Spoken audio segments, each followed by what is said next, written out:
Hello and welcome to personal finance bulletin money time. मैं हूं मीनू शर्मा, लेकर हाजिर हूं आपकी जेब और जिंदगी पर असर डालने वाली पर्सनल फाइनेंस, बिजनेस, कॉर्पोरेट और पॉलिसी से जुड़ी तमाम छोटी बड़ी खबरें। तो चलिए देर किस बात की, फटाफट शुरू करते हैं बुलेटिन में खबरों का सिलसिला।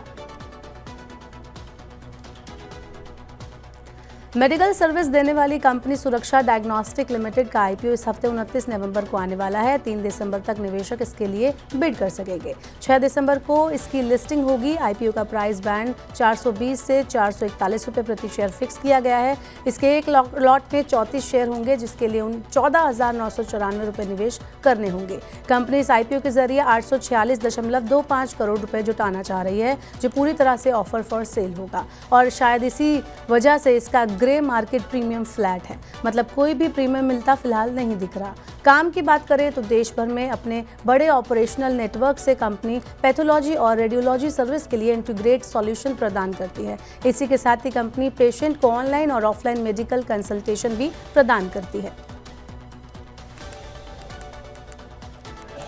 बदलते वैश्विक माहौल के बीच सोना लगातार अपनी चमक खोता हुआ दिखाई दे रहा है। मंगलवार को जहां सोने के भाव में 700 रुपए तक की गिरावट आई थी, वहीं आज एक बार फिर 1,630 रुपए की बड़ी गिरावट देखने को मिली है। इब्जा की वेबसाइट के मुताबिक आज 26 नवंबर को 10 ग्राम 24 कैरेट गोल्ड 75,451 रुपए पर आ गया, जबकि कल 25 नवंबर को सोने की कीमत 77,081 रुपए प्रति 10 ग्राम थी। ऐसे में केवल 2 दिन में 2,330 रुपए तक सोना टूट गया है। वहीं चांदी के दाम में भी आज गिरावट जारी रही। ये 1,345 रुपए गिरकर 88,100 रुपए प्रति किलो हो गई। इससे पहले चांदी 89,445 रुपए पर थी।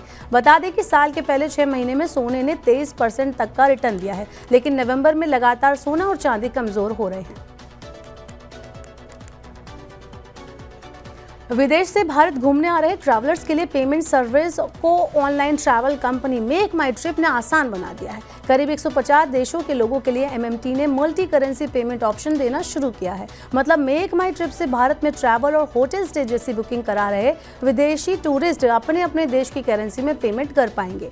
एमएमटी अब 19 बड़ी ग्लोबल करेंसी में पेमेंट स्वीकार कर सकेगी, जिसमें बहरीनी दिनार, British pound sterling, Canadian dollar, euro, Hong dollar, जापानी येन, कुवैती दिनार जैसी करेंसी शामिल है। अगर यूजर्स के लिए कोई रिफंड जनरेट होता है तो वो उन्हें उसी करेंसी में मिलेगा जिसमें उन्होंने शुरुआत में पेमेंट किया था। इससे ट्रैवलर को भुगतान करने में परेशानी नहीं होगी और उसे करेंसी एक्सचेंज के चक्कर नहीं काटने होंगे।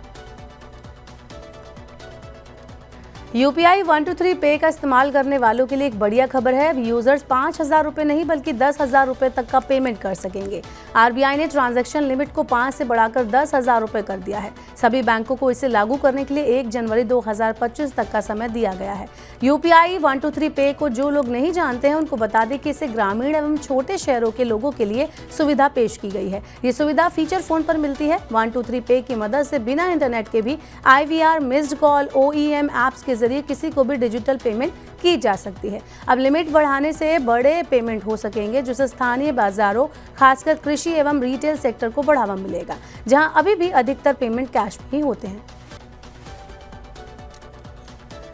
भारत के दिग्गज कारोबारी गौतम अडानी की कंपनियों की मुश्किलें थमने का नाम नहीं ले रही हैं। रेटिंग एजेंसी मूडीज ने अडानी समूह की 7 कंपनियों के क्रेडिट आउटलुक को स्थिर से घटाकर नकारात्मक कर दिया है। मूडीज ने जिन 7 इकाइयों को नकारात्मक श्रेणी में रखा है, उसमें Adani ports and special economic zone limited, Adani green energy limited के 2 सीमित प्रतिबंधित समूह, Adani transmission step 1 limited, Adani transportation प्रतिबंधित समूह 1, अडानी इलेक्ट्रिसिटी मुंबई लिमिटेड और Adani international container terminal private limited शामिल है। मूडीज ने ऐसा करने के लिए समूह के चेयरमैन गौतम अडानी और अन्य पर कथित रूप से रिश्वत देने में शामिल होने के अभियोग लगाए जाने का हवाला दिया। मूडीज की तरह ही फिच रेटिंग्स ने समूह के कुछ बाउंड को नकारात्मक निगरानी में रखा है। फिच ने अडानी एनर्जी और अडानी इलेक्ट्रिसिटी मुंबई की रेटिंग को नकारात्मक निगरानी सूची में डाल दिया है। देश की सबसे बड़ी इलेक्ट्रिक स्कूटर कंपनी ओला इलेक्ट्रिक ने अब कमर्शियल सेगमेंट में एक कदम रख दिया है। कंपनी ने गिग वर्कर्स पर फोकस करते हुए गिग स्कूटर की रेंज को लॉन्च किया है। इस गिग स्कूटर की कीमत 39,999 रुपये से शुरू होगी। बता दें कि ऑनलाइन प्लेटफॉर्म के लिए काम करने वाले अस्थायी कर्मचारियों को गिग वर्कर्स कहा जाता है। कंपनी ने गिग स्कूटर को 2 वेरिएंट में लॉन्च किया है, जिनकी शुरुआती एक शोरूम कीमत क्रमशः 39,999 रुपये और 49,999 रुपये है। ओला इलेक्ट्रिक के मुताबिक गिग स्कूटर को बिजनेस टू बिजनेस यानी B2B के साथ ही रेंटल स्कीम के तहत भी पेश किया गया है। ये 25 किलोमीटर प्रति घंटे की मैक्सिमम स्पीड के साथ एक बार चार्ज करने पर 112 किलोमीटर की दूरी तय कर सकेगा। गिग स्कूटर के साथ ही कंपनी ने शहरी ग्राहकों के निजी इस्तेमाल के लिए इलेक्ट्रिक स्कूटर S1Z और S1Z Plus भी पेश किया है। इसकी कीमत 59,999 रुपये और 64,999 रुपये है।